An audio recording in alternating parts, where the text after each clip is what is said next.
All right, dudes, let's talk value play here. Who is your favorite on this entire slate, Paul?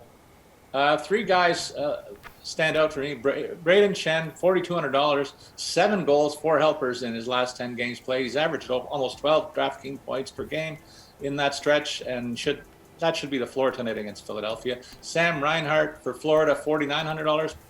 He's a point per game guy on their second line an offense this year, 13 points, and in his last 10 games played 14.6 DraftKings points per game in his last 10 outings. That tells me he's well above his season average, 4 points above it, in fact, in that stretch most recently. And then I got to take a little piece of the Toronto offense for cheap dollars. Alex Turfoot, cheap exposure to Leafs second line, which has been in the doghouse for a while. I think they break out tonight. He's got 7 points in his last 10 games, so he's doing his part offensively too.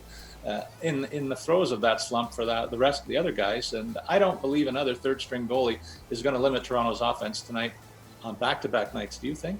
I don't know, but it's not a shocker to hear you having some exposure to Toronto at all.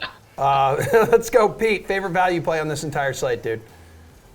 I mean, the fact that Sam Reinhart from the Panthers, who we mentioned have a great matchup, the fact that he's sub $5,000 is insane. I mean, he has 47 points in 47 games this year.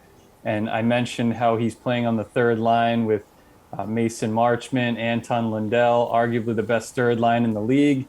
If you have the cash to spend up extra $500, it's a huge upgrade over Marchment, who I mentioned earlier, because, yeah, again, $4,900 is amazing value for a point per game player this deep in the season. And then one of the other guys I mentioned earlier, Jacob Voracek, playing with Patrick Laine and Boone Jenner, he's only $3,900, and he's on power play 1 with that strong unit, Zach Werenski, Patrick Laine.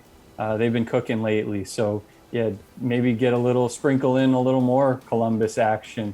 Not to say that you would overlook Toronto, because it could be a high-scoring game, but don't sleep on those Blue Jackets, because they can hang with anybody on the scoreboard lately. Even in some of their losses, they score like 4 or 5 goals.